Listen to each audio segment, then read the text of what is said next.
আপনি তারা ভাঙতেছেন, আপনি তারা ভাঙতেছেন না। এখন আমি আপনাকে বলি, আপনি আইনগত আমি যদি বলি আপনি আদালত আইনে আপনি বাড়িতে ঢুকে যান না, না আপনি আমাকে কথা বলতে পারবেন না। আইনগত এই অবস্থায় এই কথা আপনি বলতে পারবেন না। আপনি কাগজ নিয়ে আসেন, আদালত আইনে আপনি বলেন। সকালে তো আসছিল, থানা আসছিল, থানা আসছিল না, থানা আসছিল, থানাকে বলছে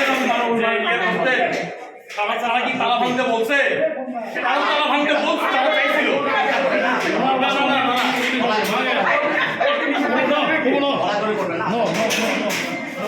এই ইয়া শেয়াল দত্তা আছে ইয়া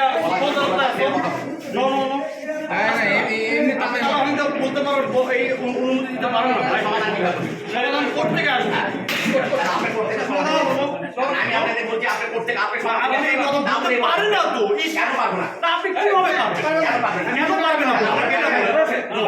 আমি আপনার আপনি না, আমি আপনার বলবো না, আমি কোর্টে আছি, আমি কোর্টে থাকবো। এখানে মানবাধিকারের লোকজন আছে, তালা ভাঙার পায়তারা করতেছে, ইয়ে করতেছে, এখানে আমাকে মানে নানান রকম হ্যারাস করতেছে। সেটা আমাকে জানতে চাও তো, আমি ওদিকে বলে দিচ্ছি, ওদিকে বলে দিচ্ছি।